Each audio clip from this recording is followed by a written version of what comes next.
చూసినట్టయితే మనకి ఆంధ్రప్రదేశ్ రాష్ట్రాన్ని డ్రగ్స్ రహిత ఆంధ్రప్రదేశ్గా తీర్చిదిద్దాలనేటువంటి దృఢ సంకల్పంతో మనం ప్రభుత్వం వారు తీసుకున్నటువంటి నిర్ణయాలకు అనుగుణంగా మా యొక్క sub commissioner Shri Raviprakash IPS garu, అలాగే గుంటూరు జిల్లా ఎస్పీ శ్రీ సతీష్ కుమార్ ఐపీఎస్ గారు, అలాగే మాకు ఈ యొక్క టీమ్స్ అన్నిటికి కూడా ఇన్ఛార్జ్ అయినటువంటి సబ్ టీమ్ ఇన్ఛార్జ్ అయినటువంటి మహేష్ రాజు గారు ఐపీఎస్, వీరి ఆదేశాల మేరకు మా యొక్క గుంటూరు జిల్లా సబ్ టీమ్స్, అలాగే మంగళగిరి ఎస్సీబీ సిఐ గారు, వీళ్ళకి తోడుగా ఎస్టీఎఫ్ టీమ్స్ అన్నీ కూడా కలిసి ఈ యొక్క డ్రగ్స్ని నిరోధించేటువంటి క్రమంలో నిన్న కాజా చెక్ పోస్ట్ దగ్గర చెక్ చేయడం జరిగింది. ఇందులో భాగంగా మరి వీళ్ళ యొక్క తనిఖీలు చేస్తుండగా ఒక స్కార్పియో కారు ఒకటి, అలాగే స్విఫ్ట్ డిజైర్ కారు ఒకటి అనుమానాస్పదంగా రావడంతో వాళ్ళని చెక్ చేసి వాళ్ళని అదుపులో తీసుకుని లోపల తనిఖీ చేయగా సుమారుగా 230 కేజీల గంజాయి ప్యాకెట్ల రూపంలో ఉంది. అలాగే దాంట్లో 5 వ్యక్తులు కూడాను 2 కార్లలో ఉన్నారు. వాళ్ళని అదుపులోకి తీసుకొని జరిగిన విషయాలని కూడా తెలుసుకుంటే వీళ్ళు మనకి కాకినాడ జిల్లా పాయకరావుపేట అంటే మనకి తుని నియర్ బై తుని దగ్గరలో నుంచి వాళ్ళు పర్చేజ్ చేసి తీసుకొని తమిళనాడు రాష్ట్రానికి వెళ్తున్నట్టుగా మనకి సమాచారం వచ్చింది. దాని మీద వాళ్ళందరినీ కూడా అదుపులోకి తీసుకొని ఆ వెహికల్స్ అన్నింటినీ కూడా సీజ్ చేసి ఆ మాల్ ఏదైతే 230 కేజీల గాంజా ఉందో దాన్ని కూడా సీజ్ చేసి వారి దగ్గర మరి 34,000 రూపాయల 530 రూపాయలు 34,530 రూపాయల క్యాష్ కూడా ఉంది. దాంతోపాటు ఈ 6 సెల్ ఫోన్లు కూడా సీజ్ చేయడం జరిగింది. ఇవన్నీ కూడా వీళ్ళ ముద్దాయిలను అక్కడ పరిశీలించిన మీద వాళ్ళని అడిగితే మొదటి ముద్దాయి అమీర్ అని, అలాగే 2 కాళాయ్ ముదన్ అని, 3 షేక్ అబ్దుల్లా ఫారూక్, 4 కార్తికేయన్, 5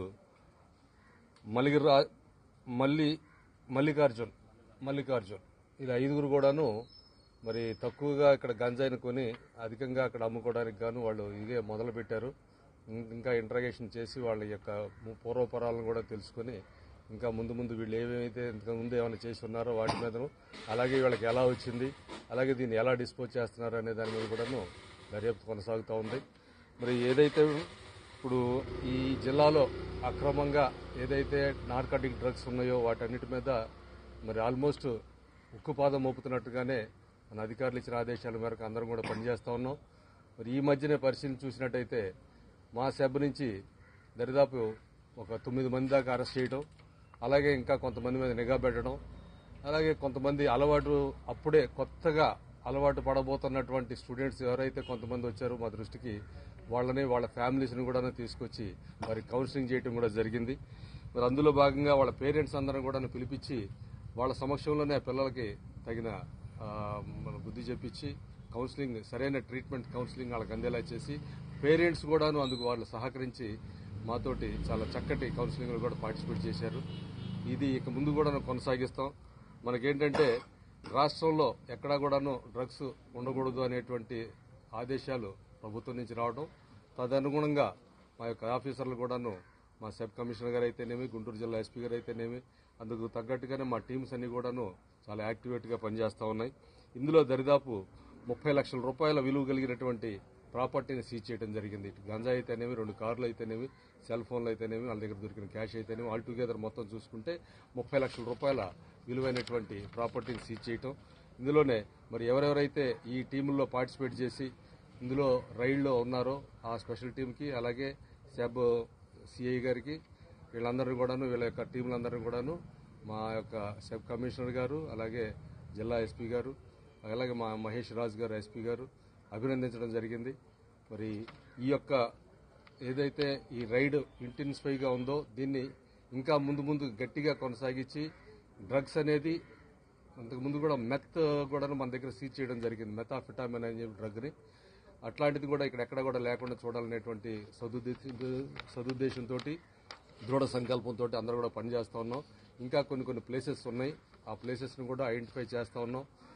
ఈ మధ్యనే మరి వెరీ రీసెంట్గా జస్ట్ బిఫోర్ ఎస్టర్డే అది మనకి గుంటూరులో ఒక ఏరియాలో అయితే కార్డన్ అండ్ సెర్చ్ ఆపరేషన్ కూడా చేసి తద్వారా మరి ఏ ఏరియాల్లో అయితే ఇక్కడ డ్రగ్ దొరికే అవకాశం ఉందో అటన్నింటిని కూడా నిఘా పెట్టడం, మరి ఆ సెర్చ్లో కూడా కొంతమంది అనుమానితులను ఐడెంటిఫై చేయటం, వాళ్ళ మీద కూడా నిఘా పెట్టడం జరుగుతూ ఉంది. మరి ఎవరైనా పబ్లిక్ నుంచి కూడా పూర్తి సహకారం అందాల్సి ఉంది కాబట్టి ఈ సందర్భంగా తెలియజేసేది ఏంటంటే మనకి టోల్ ఫ్రీ నంబర్లు కూడా ఉన్నాయి. అలాగే అది 145001, అలాగే గుంటూరు కంట్రోల్ నంబర్ వచ్చేసి 0863221455. ఈ నంబర్లను కూడాను ప్రజలకి అందుబాటులో ఉంచారు. ఏ నంబర్ అయినా సరే ఇమీడియట్గా తెలియజేసినట్టయితే వాళ్ళ మీద తగిన చర్యలు తీసుకుంటూ ఉంటాం. అలాగే పిల్లలు ఎవరైనా సరే ఈ మత్తు పదార్థాలకి దగ్గరవుతున్నారు అనేటువంటి అనుమానం పేరెంట్స్కి వచ్చినట్టయితే పేరెంట్స్ వెంటనే మాలో ఎవరిని కాంటాక్ట్ చేసినా, నేను సబ్ అడిషనల్ ఎస్పీ, అలాగే మా ఈఎస్ గారు, అలాగే మా టాస్క్ ఫోర్స్ సంబంధించినటువంటి సిఐ గారు, అలాగే సబ్ సిఐ ప్రసన్న, మాలో ఎవరిని సంప్రదించినా సరే మేము వెంటనే స్పందించి దానికి తగినట్టుగా మేము యాక్షన్ తీసుకుంటాం. అలాగే పిల్లలు ఎవరైనా సరే వాళ్ళ యొక్క పేరెంట్స్ భయపడాల్సిన పని లేదు. వాళ్ళ పిల్లల గురించి, వాళ్ళ భవిష్యత్తు గురించి ఎటువంటి భయం అక్కర్లేదు. మేము ఎందుకంటే వాళ్ళకి సరైన రీతిలో కౌన్సిలింగ్ చేసి వాళ్ళని సక్రమమైన మార్గంలో పెట్టడానికే ప్రయత్నం చేస్తాం. కానీ వాళ్ళు ఎవరైతే విక్టిమ్స్గా ఉన్నారో వాళ్ళ మీద కేసులు కట్టి జైలుకి పంపించేయాలనేటువంటి ఉద్దేశం కాదు మాది. సరైన సమాజాన్ని నిర్మించడంలో మా వంతు పాత్ర మేము పోషిస్తాం. అలాగే పేరెంట్స్ కూడా సహకరించాలని చెప్పేసి మీడియా సోదరులందరి ద్వారా నేను మిమ్మల్ని అందరూ కూడా వేడుకుంటా ఉన్నాం. మరి అందరూ సహకరించినట్టయితే సాధ్యమైనంత తొందరగా డ్రగ్స్ రహిత ఆంధ్రప్రదేశ్ను మనమే చూస్తామని చెప్పేసి మీ అందరి ఎదురుగా చెప్తా ఉన్నాం. Thank you.